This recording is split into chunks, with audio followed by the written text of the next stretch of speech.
Qigong.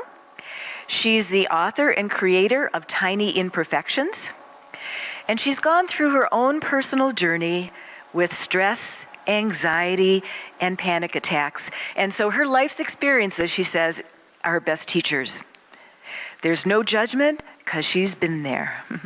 Her best day is when a client leaves her office and goes home to their loved ones, calm, centered, and feeling lighter. With that, I welcome Holly. Thank you. Hi, everybody. Thanks so much. It's funny that you say that about the panic attacks and everything, because I'm sitting there going,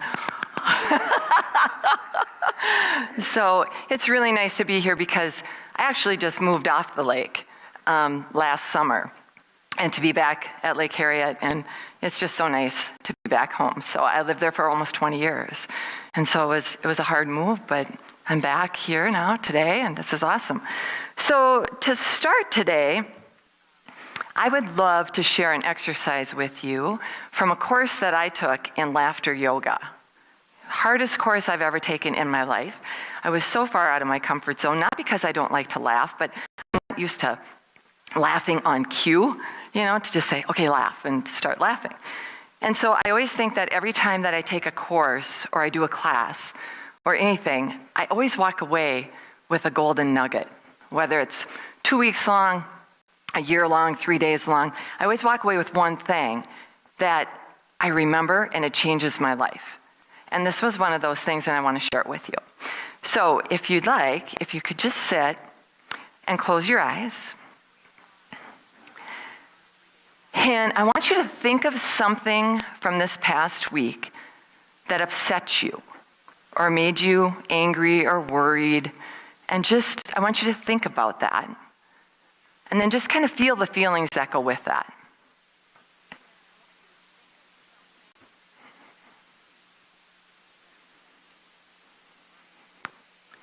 Okay, now with your eyes closed, I want you to think about that same thing, but I want you to tilt your head back so that you're more facing the ceiling. And I want you to think about that, but I want you to put a big, toothy smile on your face. And think about that same thing that made you angry or worried or upset. Feel the feelings. And slowly bring your head back down and open your eyes. Did you feel the difference? And there's this whole study behind it that when you smile and look up, there's these healing endorphins that are created and flow through the body. And there's all of this behind that, but what I took away from that, I have choices on how I'm going to feel. It's like things are happening. You were thinking about the exact same thing, but the feeling behind it was so different because you had the smile on your face. So I took that little nugget and I thought, I have choices in life about how I'm going to feel about things. Things are going to happen, but how I react and how I feel about them, I have choices, and I have more control over that. So today I didn't come with PowerPoints or anything. Believe me, you do not want to see me with technology. It is very ugly. It's not pretty at all. And if any of my friends were here right now, they would go, yes, it's not pretty, and she calls us all the time, and yeah, I'm not good with it. But what I did bring today were my own personal stories. And I happen to learn from people's stories. If you introduce yourself to me and you tell me your name, I will probably forget. And I apologize for that right now. But if you tell me a story, the next time I see you, I will remember your story. I learn from people's stories. And I think that when we share our stories with each other, we come more from here and less from here. When I just bring facts and figures in and things like that, we're up here. I want you to be in here. And I want to share things from in here with you today about my own life. And it's hard to get up and talk about your own life sometimes because it puts you in a very vulnerable spot. And you're going to look at me and go, she's not perfect, and I do all this health and well-being and all these things, and how could all this happen with me? So my first story is about my cat, Jinxie. And I know a lot of you probably are pet owners. We call them pets, but they're actually family, right? They're family members. And the way that Jinxie and I met was not what I thought it was going to be. I had recently been divorced, moved down to Minneapolis, lived on the Parkway on the lake. I love animals. I've always had pets, but I just wasn't at a good place in my life, I thought, to have one right now. So it was right around my birthday, and my youngest son calls, and he goes, "Hey, Mom, we want to take you out for lunch for your birthday, and then we'll give you your birthday present." And I'm like, "Oh, I'm not going to turn down a birthday lunch, so okay." So he and his girlfriend at the time, who's now his wife, we met at a restaurant, and I get in the restaurant, and they're like in a big hurry. And they're like, let's hurry up and order and hurry up and eat so we can get outside and get you your gift. And I'm like, well, what would be outside that we got to hurry up for? So we order and we eat, and I'm like, this is the quickest lunch I've ever had in my life. And we get out to the car, and my son is standing there, and he goes, "Well, open up the back door, because your present is on the seat." And I open up the door, and I'm looking for wrapping paper, a present with a bow, and I see this big carrier, like a pet carrier. And all of a sudden, I see this little kitten face. And I didn't think a whole lot of it, because that week, they had gotten a kitten. And I thought, oh, they brought their kitten along, they're going to introduce us, So in my mind, I'm still looking for my present. I'm looking for the paper and the bow. And all of a sudden they go, "Happy birthday." And I'm like, what? And all of a sudden it's registering. Oh my gosh, they got me a kitten. And in my mind I'm going, kitten was not, I know I didn't write that on my birthday list. I know I didn't. What? And they not only had the kitten, they had the carrier, the litter box, the kitty litter, the food, everything. So I'm standing there and I'm just trying to breathe. And my son goes, "We just thought when we got our kitten that you should have one because you should have something to come home to and to love." Well, what am I going to say to that? Okay. So I'm driving home back to Minneapolis, and I'm going, what just happened to my life? I drove out here, free as a bird, and I'm going home, and I have a kitten.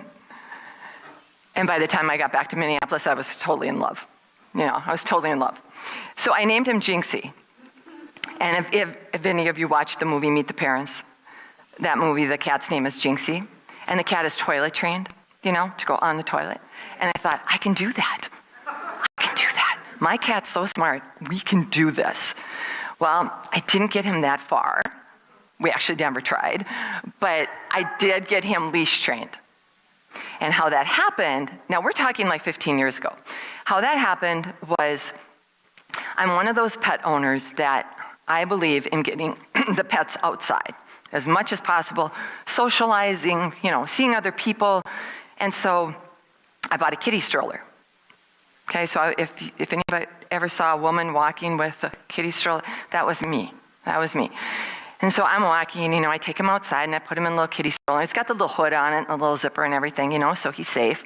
And so I'm walking around Lake Harriet, with my little stroller, and people would stop and, because it was smaller than a regular stroller, and they'd go, "What's in the stroller?" And I'd undo the hood and they'd be, "It's a kitten." I'd be like, "Oh, it is? There's a baby one." I laughed, I don't know. But he got so many smiles from people. They were just like, "Oh," and he was so cute, what can you say? So then I started thinking, it was kind of a pain to always have to unzip the hood, take it down, let people see. And I thought it'd be nice to leave the hood open, but living on Lake Harriet, that's busy. A lot of dogs, a lot of traffic. And I thought, okay, how can I do this?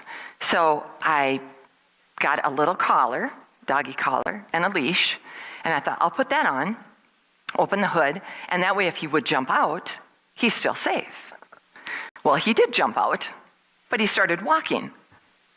And so from that day on, the stroller went away, and he was Jinxie the walking kitty. He was like a celebrity down here. Everybody knew him. And you know what's funny about that? And maybe you can relate to this.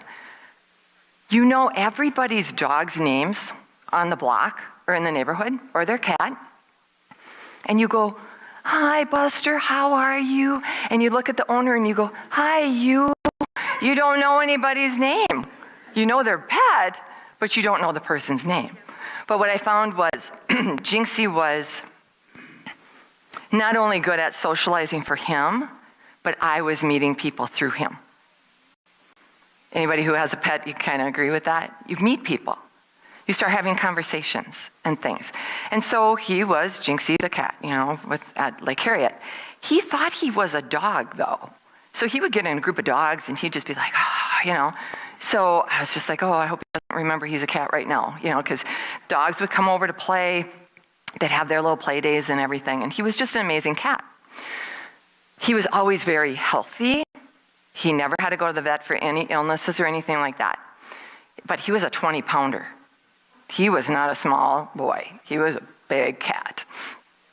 So when he was getting close to 13, I started noticing some changes with him. He started to look older to me, like very quickly. Well, he was almost 13, he's going to look older. But I was like, gosh, he just looks really different. And he started hiding. That was not him. He was always at the door. Our animals, they're the definition of, that unconditional love. They just love you. So he was always at the door, whether I had a bad day or a good day or whatever, he was always there. And not only that, but he kind of stopped eating. And that was totally not him. I'm talking 20-pound cat. So I took him into the vet, and they took some blood tests and things, and they're like, his numbers are kind of off. And I didn't think, a whole lot of it. And they put him on some medication, and they said, well, let's try this for a while. So we tried it. And you ever try to get medication into an animal? That's fun, isn't it? Mm-hmm. And they did it with the little eyedropper thing. Yeah, that was like, most of it was all over the place. But we did the best we could. And it wasn't helping. And so then, not only was he not really eating, he stopped drinking. Now I knew we were in trouble. Took him back into the vet. And the vet, it's interesting with me sometimes how things don't really get said very matter-of-factly to me, but kind of in a different way. He didn't say what was wrong with him, but he said, Holly, I'm glad that you're the type of pet owner that when it comes Jinxie's time, you'll do the right thing. And I thought, well, that was really interesting, because in my mind, I'm not even going there. I'm like, we got this, he'll get better, whatever. Well, it happens to be like maybe 2 days before Thanksgiving. I get home, and he's flat out. He can't get up. And I'm like, and I knew right away. And we know. We don't want to know, but we know. And so I'm like, no. So close to the holidays and all of this sort of thing. Not that that mattered, but just for getting help. So I called a very intuitive friend of mine, and I said, don't spare my feelings here at all. Tell me the truth. Is Jinxie dying? And they said yes. I said, is he in any pain? And they said, no, but you might want to give it a think tomorrow. A think tomorrow, like think about it because tomorrow. And I had always promised that I would never let him be in pain if there was something that I could do. And I knew in my heart of hearts that he was dying. So in my mind, I had it all planned out, like years before, like when Jinxie would cross, I was going to have a ceremony, and I was going to have his friends around, and we were going to have all this music, and we were going to have this. It was going to be this beautiful crossing. It wasn't working out like that. I couldn't get a hold of anybody. I couldn't get anybody to come out. It was right before Thanksgiving. So I thought, oh gosh. So I called my sister, and I said, Jinxie's failing really quickly. You're going to need to come and get us tomorrow, because if he doesn't go during the night, we're going to have to go in tomorrow, and we're going to have to put him down. So I prayed so hard that night. I prayed. I just said, please just take him during the night. I didn't want to make that choice. I didn't want to make that decision. Anybody who's ever gone through that, you know. I only slept maybe an hour that night. I wake up and I'm like, oh no, my prayers weren't answered. He was still with me, and I had to make that choice. My sister comes to get me at about 6 in the morning, and I said, we got to do it early, because I said, I'll back out. I won't do it. But I actually had her along for a different reason than just moral support. I had made up in my mind I wasn't going in. I was going to have her do it. She didn't know that, though, because she wouldn't have come, so I didn't tell her. So I'm holding him on my lap, and we're driving to the vet, and something changed. Something changed inside of me, and something said, love him more. Love him more than your fear of letting go. Love him more than your own grief, and love him more than what this thing you've got going on in your head and how this should be, what this is supposed to look like. Love him more. And I did. And I went in, and I was there for the whole thing. And I have never once regretted it. I have never once felt guilty for it, and I had total peace with it, because I loved him more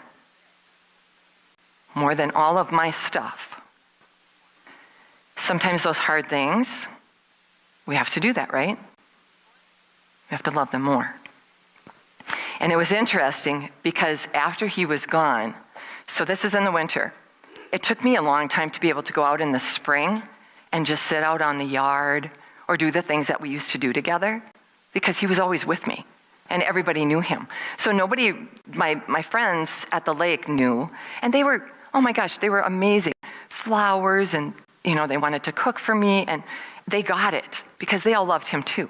And that helped so much. But I would meet people on the street, and they'd go, you're Jinxie's mom, aren't you? And finally, for the first time, we introduced ourselves to each other, that I was actually Holly. But of all the friends that he made for me, but I loved him more. So my next story, as I mentioned, I was divorced. And it was interesting, because my ex-husband and I were fabulous parents together. We just weren't a good husband and wife, but we were really good parents. And so we knew that we were going to get a divorce before we got a divorce. And the kids were in college and whatever. And we thought that this divorce was going to be just, really smooth and easy. And why wouldn't it be? But there's something about it that sometimes goes sideways. And it kind of did with us. It kind of went sideways. And we never kind of got back on track after that with it. And as the kids got older, and you're at family functions and things like that, and we could be in the same room, and we never caused problems for each other or anything like that. We never had trouble with each other. We just didn't talk to each other. We didn't even acknowledge each other that we were in the same room. So one day a family member said to me, it would be really nice if, like, myself and my ex could at least say hi and acknowledge each other when we're at a family gathering. And I immediately got this in my stomach, like, why do I have to do that? It's a two-way street. Why are you asking just me? How we do that sometimes. And so I was working that day, and it just kept going through my mind, like, why do I have to? Why me? And all of a sudden it dawned on me, why not me? We always talk about somebody should do something. Well, who is that? Well, that day it was me. So I thought about how much I talk about to other people, how much I love my family. I love my kids, love my family. And here I was having a family member approach me and ask me to put a little action behind those words. And I'm going through it in my head like, why are you asking me? So I got home that day and actually made that happen. I made a phone call and said, Maybe when we're in the same room, we could just say hi. We don't have to be best friends, anything like that. We could just say hi, acknowledge each other. There was an agreement made, and it's been better like that ever since. But the thing was, I wanted to put some action behind the words and love my family more. More than my pride, more than my ego, more than any grievances that I had, maybe towards my ex. I needed to love my family more. And I had read a long time ago this little statement in a book about when you get a divorce, love your family and your kids and things more than you dislike things about your ex. And I thought in my mind that I was actually doing that because I wasn't making any trouble or anything like that. But that day, I chose to love my family more. And again, haven't regretted it and had peace with it. So when the introduction was made today and started talking about the panic attacks and different things like that, I do have a story behind that I want to share with you. I grew up in a really small town, like 350 people small. And growing up in a small town, I had so many freedoms. You know, I rode my bike to my grandparents' house all the time and all these fun things. We lived by a lake, so we got to go swimming. We had to do all these fun things on our own. Just, we got to go. So when I got married and had my kids, they also got to grow up in this same small town, and they got to drive their four-wheelers and ride their bikes to their grandparents and do all these things that I got to do. And when the kids were young, it was really fun growing up in a small town. But as they got older, they were really good at playing basketball, my two boys, like really good. And they had a basketball court outside on our yard that they could go out and play. But in Minnesota, in January, that doesn't really work very well. You know, it's not really that much fun. And they go out there and they shovel it off and they would do their best with it and everything. But it's cold. It's very cold. So we had this big property and we thought, we live in such a small town. There's no community center or anything like that. We're running the kids back and forth all the time to different towns, to different places where they can shoot hoops and things. And we thought, why don't we just put up a big building in our backyard? And we'll put a basketball court in there. And we did. And it was like a half court that we had, and there was a loft upstairs, and the kids could all come over and they could hang out and whatever. And it was not uncommon for us to have more than a dozen kids at the house, every day just shooting hoops and things. And it was awesome. So as they grew into this, people in the community knew that I liked to exercise. I liked to run. I liked walking, I liked rollerblading, I watched every exercise video, I watched every show on TV that had exercise.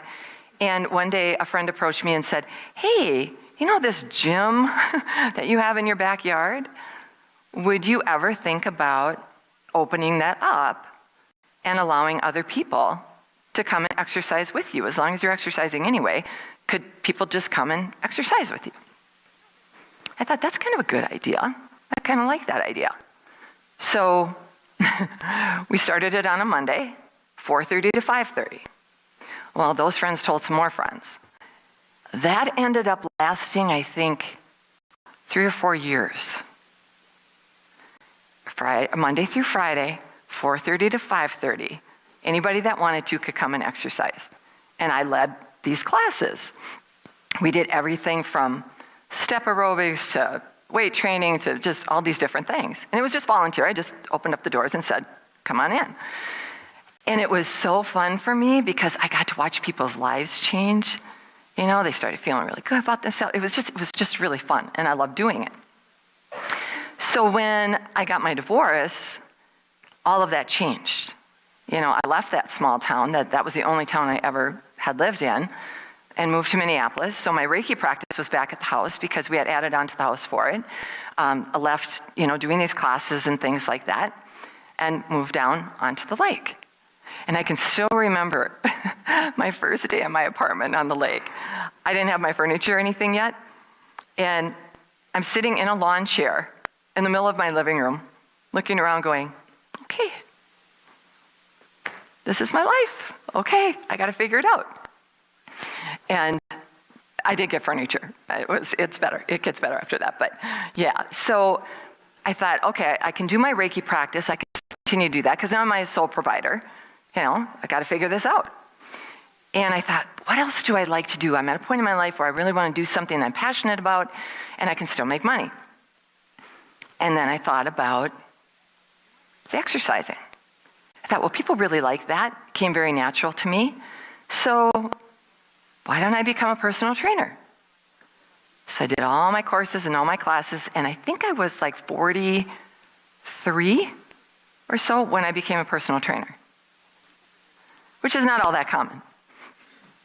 So I got some jobs at some different gyms, and I was kind of sprinkled here, there, and everywhere, and I had training clients outside of the gym, and I had my Reiki practice going, and then I landed a job at a gym where I got a lot more hours, a lot more opportunities.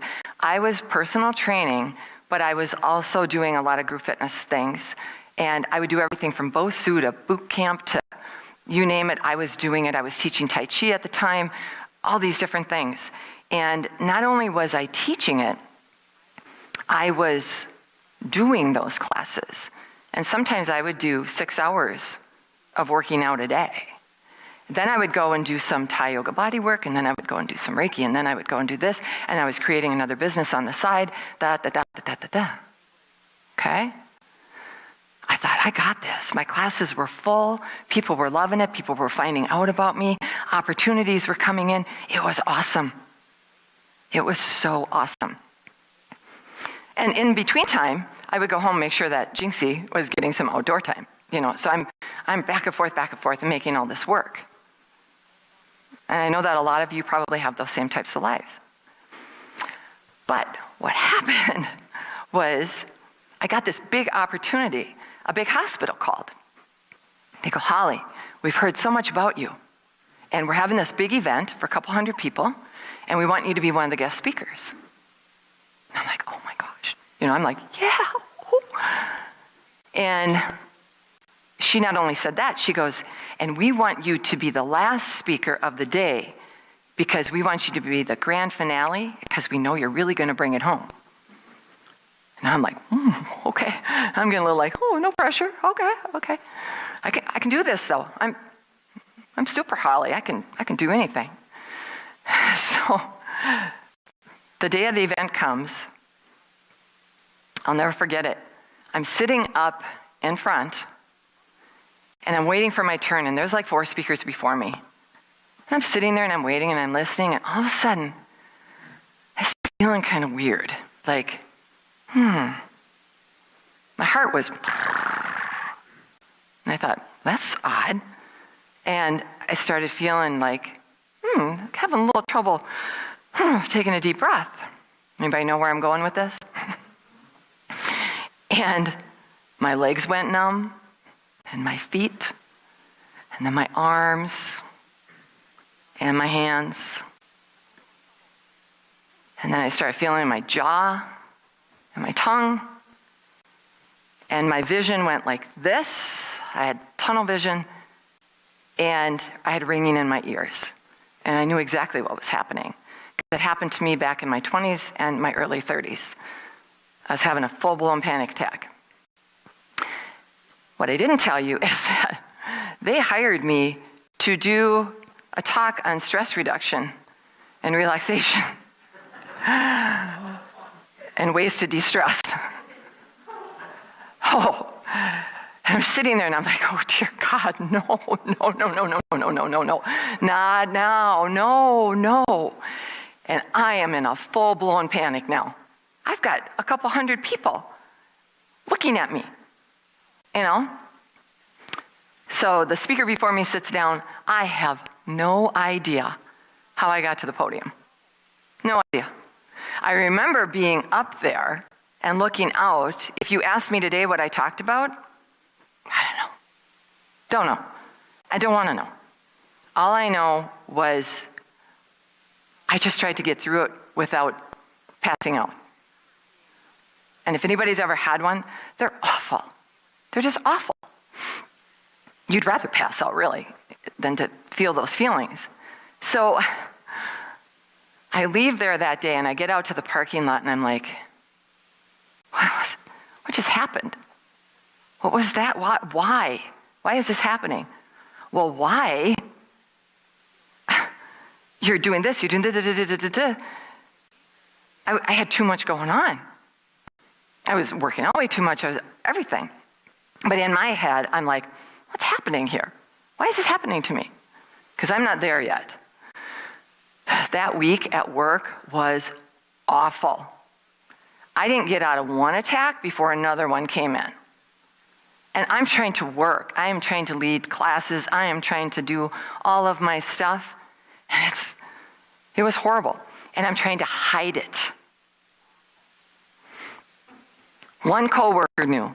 I trusted her with my life. And I said, if you tell anybody bad things are going to happen, because I don't want anybody to know. And she never told a soul. I would say, can you please just pop your head in to the classes just to make sure that I'm okay or that I can see you?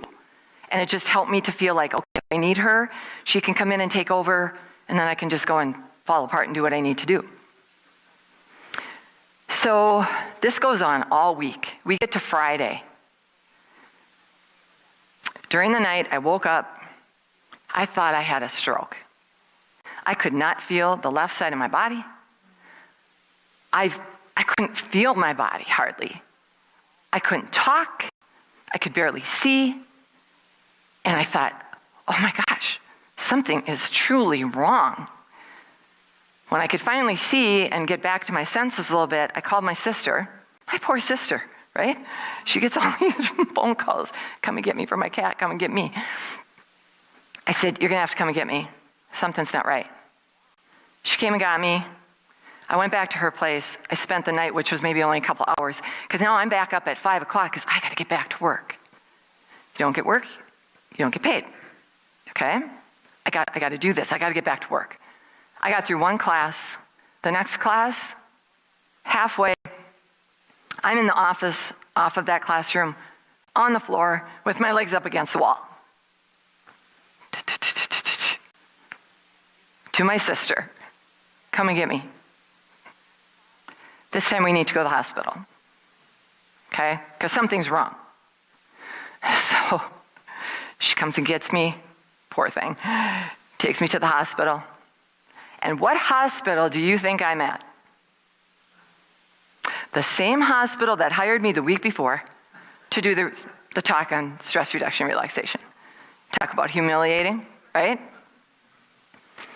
I just remember laying on their gurney going, oh God, please just let it be something, so that at least I have a reason to be here, because it can't just be stress. It has to be something. So the doctor's standing there and he goes, tell me about your lifestyle. They got me hooked up to everything, all these different things. Tell me about your lifestyle. My sister's sitting there and I'm thinking, well, I can't lie, because she's here. So I said, well, I do this and this and this and this and this and this and this. And he's looking at me and he writes me out a prescription. And he hands it to me and it says vacation. And I'm laying there thinking, unless you've got a check attached to that, that's probably not going to happen, because I had no insurance at the time. And I'm thinking, how am I going to pay for this ER visit? I'm not thinking vacation. I'm not thinking anything but, oh my gosh. It just took me that much higher in my stress. So I got home that day and I thought, okay, Holly, you heard it now. You heard what's causing this. You better figure this out. Because it's not like you can just go and do what you want. You got to figure this out. And it wasn't like I didn't have the tools. I was teaching it. But you know what's funny about teaching? Sometimes you don't do it. Right? And I thought because I was teaching it, I was doing it. But when you're teaching, you're in a whole different mindset than when you're actually just doing it, taking the time for yourself. So I researched a whole bunch of different things. Well, you're going to think this is funny, because the first thing I did was I thought I was low on B12 or something. So I went down to Great Harvest Bread and I bought their most highly, the bread with the most vitamins and stuff in it, and I was like, this will help. Because maybe I just didn't want to do the work, I don't know. But try to talk myself into that. But I found a breathing program on the internet that I started to do religiously every single day. And it helped me so much. And it was that 4-7-8 breath. And sometimes that works for people and sometimes it doesn't. It worked for me. So I started doing that every day, a couple times a day. And then I started doing Reiki on myself. And I started doing my Qigong for myself. And I started doing all those things that I was teaching other people, but I started doing them for me. And little by little, things started to change. And I'm talking little by little. It took me, I don't know, a year. And the funny thing about panic attacks is that it doesn't matter who you're with or where you are. You just don't feel safe or comfortable, or there's no place to go. So doing these things and having these tools with me helped me to feel a little bit more safe. When I knew that just breathe. When I knew I could just do some of these things, it made me feel a lot better. Here's the really big kicker of all this, though, was the energy that it took me to hide it. The energy that it took me to hide it could have been used to help me to heal. I didn't want anybody to know, because how embarrassing. I teach this. This is what I do for my living, and here I was completely falling apart. And I love that people looked up to me and thought that I was super Holly and that I could do anything. And I didn't want to be that weak person, because that's what I thought at the time that it was. And I started thinking about that and why I didn't want people to know. And it was because I didn't want to look vulnerable. I didn't want to look weak. I wanted to look like I had it all together. And I didn't. And there was nothing weak about it. If I would have gone in front of even one of my classes and said, hey guys, I'm dealing with panic attacks, so if I pass out on the floor here, just make sure you go get somebody. Go get one of those firefighters out there on the treadmill and just make sure that they get me off the floor here. Do you think that one of those people would have come up to me and said, oh, that's awful? I would have had support. I would have had people, just them knowing would have helped me to just be myself and feel comfortable in places, instead of always worrying that somebody was going to find out. Does that make sense? Oh my gosh. And I think sometimes when you're in different positions, in different roles, you don't feel comfortable being perfect. And it caused me a lot of pain. A lot. And I missed a lot of things because of it, where I would have just been open and honest about it. And that's why I talk about it now. But you know what I really realized? I needed to love myself more than my fear of being vulnerable, than my fear of looking weak, than my fear of not being perfect. I needed to love myself more and give myself the same compassion, the same empathy, the same understanding that I gave out to everybody else every day. I needed to do it for me. And I wasn't doing that. I talked a lot about it. I wasn't doing that at all. So I like talking about this now because it's been a very stressful couple years. And when we say we're all in it together and all those things, we really are, but I chose not to be in that situation together with anybody. I think a lot of people are doing that too. But when we're open and honest about things and we share our stories and we come from here, we feel better. We feel so much better. So with that, I would like to end with, this was one of my creations years and years ago. I just use him now to come along and help me out sometimes to speak. His first name is Tiny. His last name is Imperfections. So he doesn't care what anybody thinks about him. He just is who he is. And I was working with a client one day, and this poem came to me just like this, and I had to stop working and go and write it down because I thought, I know I'll lose it if I don't write it down. So we're going to end with his little story. Tiny Imperfections is the name they've given me because I have some little flaws for all the world to see. A stitch or two that may be loose, or one that's out of place, a crooked nose, or maybe eyes that don't quite match my face. Tiny imperfections for all the world to see. Maybe they're not flaws at all, just things that make me, me. Please be gentle with yourself. Be gentle with yourself the way you are with other people, because it does matter. Thank you so much for having me today.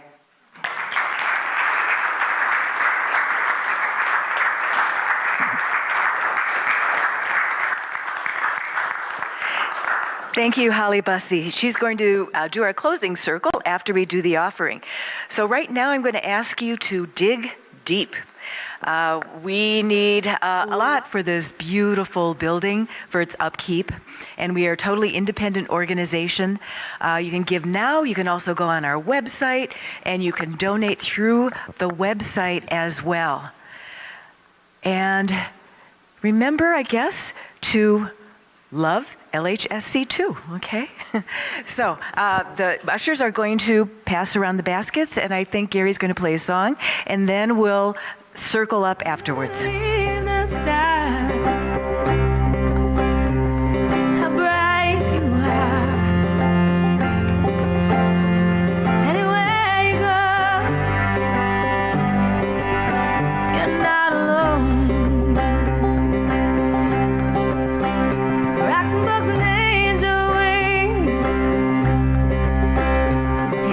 Shiny thing.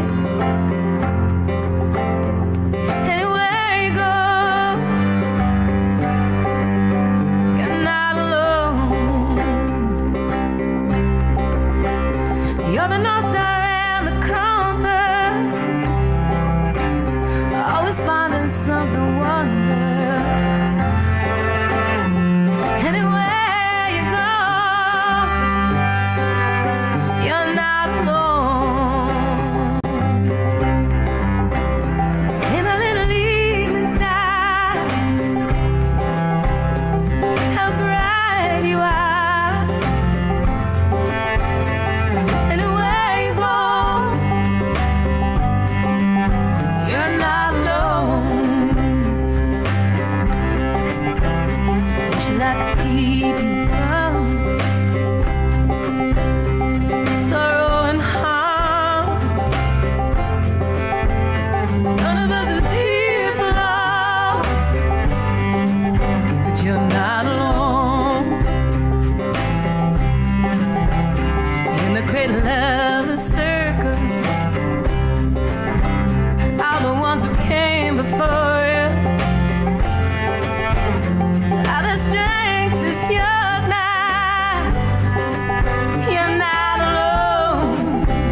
Look at this beautiful green. Okay, let's infuse it with some growing energy and love. And repeat after me. Perfect love flowing through me, blesses and multiplies all that I give, all that I am, all that I receive and all that I am again. Aho. Okay, so let's circle up.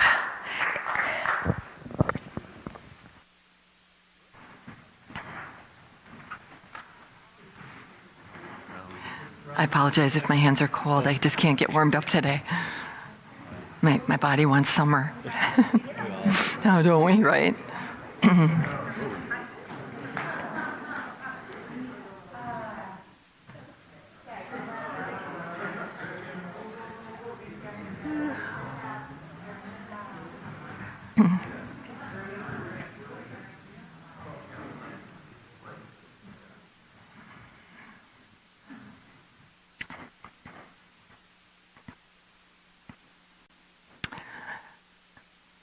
I found this prayer a long time ago and I really liked it. I hope you'll like it too. May love heal our world. May we all choose kindness and compassion. May those who are sick heal. May those who are in pain be relieved. May those who are anxious find peace. May those who have light to spread come forth. May those who have darkness in their hearts find love. May the individual and collective fear be washed away. And may the light inside of me and the light inside of you radiate out into the world and everyone and everything that is a part of it. And so it is.